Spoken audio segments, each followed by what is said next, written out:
हे खरंच आहे खरं, हे खरंच आहे खरं, भीमराव रामजी आंबेडकर, बाबासाहेब आंबेडकर, नाव हे गाजतंय हो जगभर, बाबासाहेब आंबेडकर, नाव हे गाजतंय हो जगभर।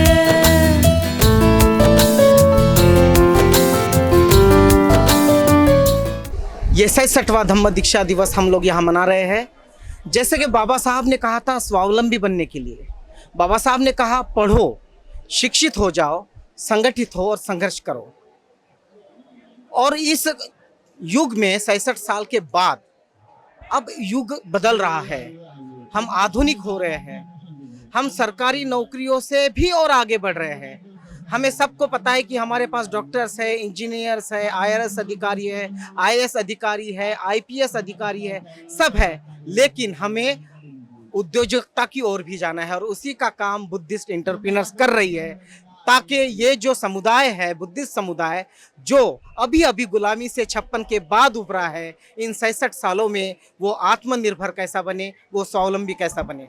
आप सभी बी टीम का हम स्वागत करते हैं और आपको मंगल कामनाएं देते हैं कि एक जस्ट कुछ ही सालों पहले आपने बी की शुरुआत की और आज हम महाराष्ट्र ही नहीं, महाराष्ट्र के बाहर भी देख रहे हैं कि बी से लोग जुड़ रहे हैं।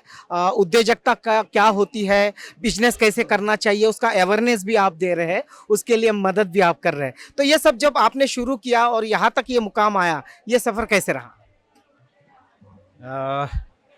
मैं ये दीक्षा महोत्सव के लिए सबको बधाई देना चाहूँगा। काफ़ी लोग आज दीक्षा भूमि पे आए और ये जगह हमारे लिए बहुत ही ऊर्जा स्थान या प्रेरणा स्थान है। यहाँ से हमेशा हम चाहते हैं कि अपने लोगों के साथ जुड़े और उनको कुछ तो भी ऐसी चीज़ें दे जो उनके लाइफ और आगे आने वाली चीज़ों के लिए बहुत अच्छा रहे।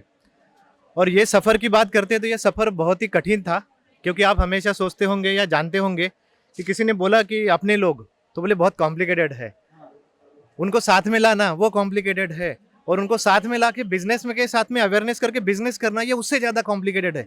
लेकिन ये तीनों कॉम्प्लिकेटेड चीज़ें मैं करके आगे जा रहा हूँ और जाते जाते 10 साल पूरे हो गए। हमको नहीं लगा था, मैंने सोचा था कि कुछ 4-5 साल में इसको कंटिन्यू करूँगा और फिर कहीं एक मुकाम तक लेकर जाकर हो सकता है कि उसकी कुछ एक्टिविटी करूँगा। लेकिन अभी आदत ऐसी हो गई लोगों को अवेयर कराना, उनको बिजनेस में लाना, बिजनेस में फंड कहाँ से लाना, डीआईसी रहे या अलग अलग गवर्नमेंट के स्कीम्स रहे, वो इम्प्लीमेंट कैसे करना, इसके ऊपर सब काम कर रहे हैं। और अभी ये सिर्फ नागपुर तक या महाराष्ट्र तक या इंडिया तक ही लिमिटेड नहीं है, ये इंडिया के बाहर 8-9 कंट्री तक पहुंच गए। और ये Buddhist association of commerce and industry SC/ST entrepreneurs का चैम्बर है और यहाँ पे इतने सारे लोग अलग अलग जगह से जुड़ रहे हैं। तो मैं लोगों को हमेशा ये अपील करता हूँ कि आपका एक प्रोडक्ट एक जगह से दूसरे जगह पे जाने का ये जरिया है, ये जरिया के साथ जुड़िए, क्योंकि हर लोकेशंस में अलग अलग लैंग्वेज है, अलग अलग कल्चर है, लेकिन वो कल्चर को कनेक्ट करने के लिए बुद्धिस्ट एंटरप्रेन्योर्स आपको एक हनीकॉम जैसे एक छत्ते के अंदर में लाने की जो कोशिश कर रहा है, तो मुझे लगता है कि वो हनी का आप स्वाद लेना बहुत ज़्यादा जरूरी है। आप जीवन संगिनी हैं और इस सफ़र में भी साथ में है और अंत तक आप साथ में रहने वाले हैं। तो ये जो सफ़र शुरू हुआ और एक एंटरप्रेन्योर्स को जोड़ना, उसको समझाना, उसको मेन स्ट्रीम में लाना, उसका एक नेटवर्क बनाना, ये सब चीज़ें कैसे आप कर पाते हैं? जैसा कि सर ने कहा, बहुत कठिन सफ़र रहा। स्टार्टिंग वैसे हुआ कि जैसे ये स्टॉल अभी लगे हुए हैं, इन्हीं स्टॉल में हम घूम घूम के पहले कार्ड सबके कलेक्ट करते थे, फिर दिन भर संडे को घूमने के बाद रात में एक जगह रूम में बैठकर हम लोग लैपटॉप पे पूरा उसका एंट्री करते थे। पूरा जो पोर्टल धीरे धीरे जो बना है उसमें वो एंट्री करना, संडे टू संडे विजिट करना, कहीं भी कोई प्रोग्राम हो रहा है वहाँ जाकर हम लोग करते थे। तो ये कोई इजी नहीं था और फैमिली का सपोर्ट तो उतना नहीं था, लेकिन मैं उनके साथ थी, क्योंकि हर कोई उनको बोलते थे कि पता नहीं अपने लोग तो जुड़ते नहीं हैं, बट मुझे पता था अगर ये जिद पे आ गए तो कुछ भी कर सकते हैं।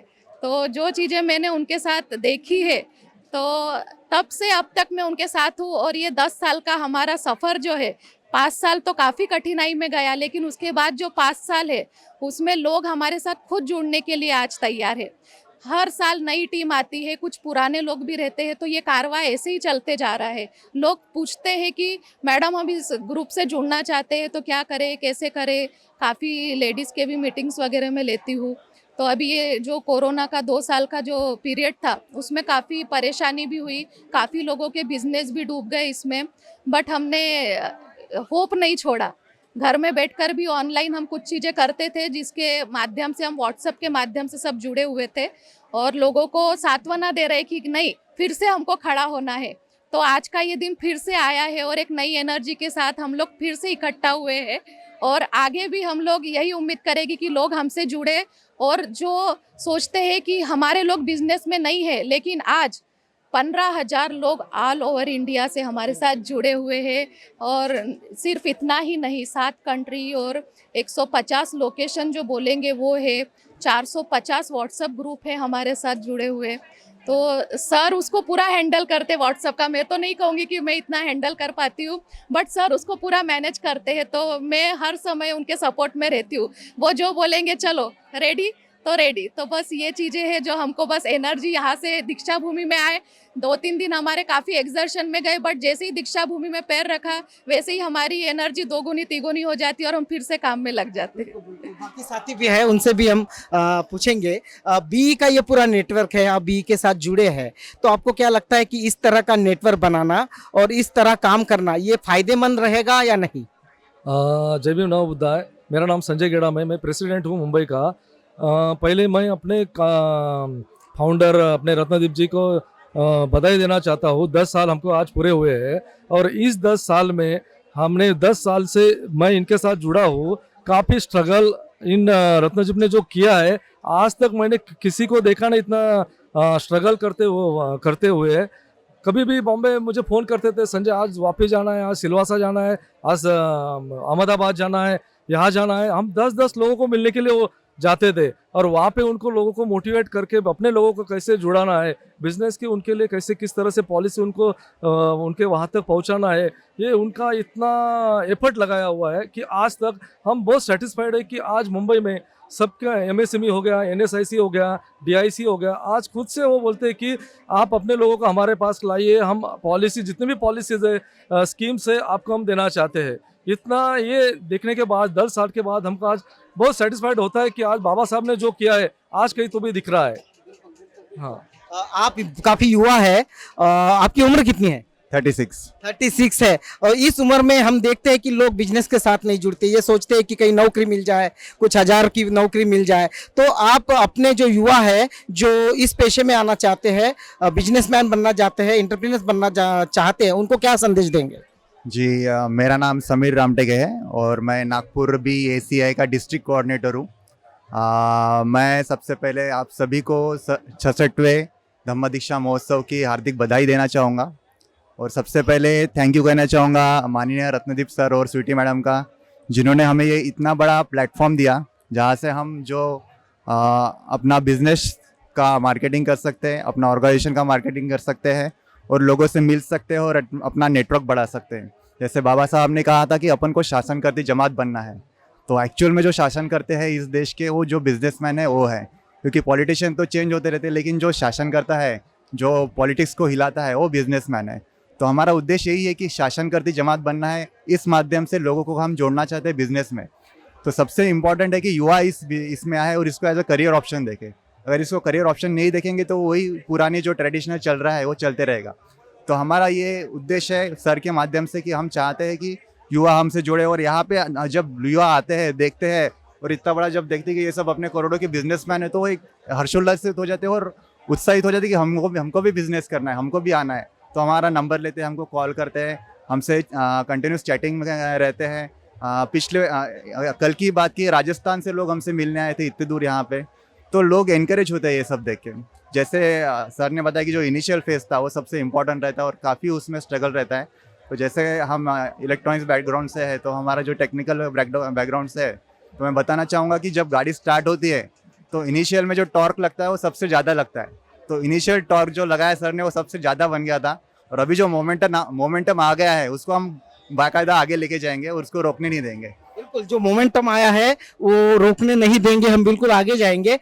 इस चर्चा में आखिरी प्रश्न मैं रत्नदीप जी आपसे पूछूंगा कि इतने सारे लोगों को लेके चलना, जैसे पहले आपने कहा कि लोग ये कहते कि अपना समाज जो जुड़ता नहीं, जुड़ा तो एक 10 लोग भी इकट्ठे आ गए तो अलग अलग विचारों के लोग होते हैं, अलग अलग स्वभाव के लोग होते हैं। और ये जो नेटवर्क है इसमें से स्वभाव और विचार नहीं, लोग पैसे का भी इस्तेमाल करते हैं। तो जहाँ पैसा आता है वहाँ समस्याएं बहुत ज़्यादा बढ़ती है। तो इन समस्याओं को कैसे आप डिसॉल्व करते हैं? जब यहाँ पे हम बोलते हैं कि बुद्धिस्ट एंटरप्रेन्योर्स, तो जो संकल्पना है इसके साथ में मैं ऑलरेडी बुद्धा जो हमारे गुरु है उनको उस लेवल पे मानता हूँ, ताकि ऐसे सिचुएशन में अपने आप को अगर ढालना है तो मेरे अंदर क्या है, मैं किस तरह से थॉट प्रोसेस करता हूँ, मैं अपने आप को चेंज कर सकता हूँ। ये जो प्रोसेस है, ये प्रोसेस मैंने अपने आप में पहले अपने ऊपर किया, फिर पता चला कि रेगुलर लेवल पे डे टू डे एक्टिविटी में पैसे का या बाकी जगह का जो भी प्रोसेस होता है उसको उस एंगल से देखना बहुत ज़्यादा जरूरी है, क्योंकि बुद्धिस्ट कल्चर अभी तक इम्प्लीमेंट नहीं हुआ है अपने कम्युनिटी में। तो चीटिंग करना, किसी के पैसे लेकर चले जाना, ये जो मेटा लेवल है अभी भी अपने कम्युनिटी में नहीं है, करके अपने लोग जुड़ते नहीं है। तो मैं इसके माध्यम से बुद्धिज्म फॉलो करना और प्रैक्टिस करने की जो प्रोसेस है उसको ज़्यादा इम्प्लीमेंट अपने बिजनेस में और अपने लाइफ में लाने की कोशिश ज़्यादा किया है। जब कोई मेरे साथ जुड़ता है तब उसके जब जैसे क्वेश्चंस रहते हैं तब पता चलता है कि ये आदमी को आइडेंटिफाई करने के लिए मुझे ज़्यादा टाइम नहीं लगता है, बिकॉज ऑफ बुद्धा का नॉलेज इतना ज़्यादा है कि आप समझ सकते हैं कि हाँ ये पर्सन आपसे पैसा मांग रहा है, पैसा चीटिंग करने वाला है या क्या करने वाला है। तो मुझे लगता है कि जितने भी अपने युवा वर्ग है या बाकी लोग हैं, उन्होंने पुरानी हिस्ट्री अगर देखे तो 2500 साल पहले सबसे बड़े बिजनेसमैन जो थे वो बुद्धिस्ट लोग थे, और उन्होंने दान पारमिता भी फॉलो किया, उन्होंने बिजनेस भी दिया, लोगों को इकट्ठा भी जोड़ा। और बुद्धिज्म का जो प्रचार और प्रसार जो हुआ था वो सेलर या बिजनेसमैन की वजह से हुआ था, क्योंकि वो हर जगह एक जगह से दूसरे जगह जाते थे और वहाँ पे सिर्फ बिजनेस ही नहीं, बिजनेस के साथ बुद्धिज्म भी बताते थे। मैं आजकल लोगों को ये बताता हूँ कि 2500 साल का इतिहास जो हो सकता है, आज रोटेट अगर करना चालू किए तो इंडिया के बाहर 20 कंट्री या 50 कंट्री बुद्धिस्ट होंगी, हो सकता है वो अपना एक जरिया बन जाए उसके साथ जुड़ने के लिए। बस तो इस तरह से हमने देखा कि कैसे पुराने काल में, जिसे हम सिल्क रोड, आज सिल्क रोड कहते हैं, और आप देखेंगे अगर मैप में सिल्क रोड का, तो सारे बुद्धिस्ट राजा थे, सारे बुद्धिस्ट कम्युनिटी के जो बिजनेसमैन थे वो हिमालयन की रेंज से और समुद्र मार्ग से, जिसे आज हम सिल्क रोड कहते हैं, उस सिल्क रोड से बिजनेस करते थे। सम्राट अशोक के काल में जो जीडीपी थी, जिसको हम जीडीपी कहते हैं, वो दुनिया में हाईएस्ट थी, और वो जीडीपी का सपना अगर बी के साथ आप जुड़ते हैं तो इस देश में उसी तरह सम्राट अशोक का जो तेजोमय काल था, उसी तरह जीडीपी, उसी तरह का न्याय प्रणाली और उसी तरह का व्यवसाय और देश की उन्नति आप देख पाएंगे। आप सीधा प्रसारण देख रहे हैं आवाज़ इंडिया टीवी पर। बी की टीम हमसे जुड़े, आपका बहुत बहुत धन्यवाद। हे खरंच आहे खरं, हे खरंच आहे खरं।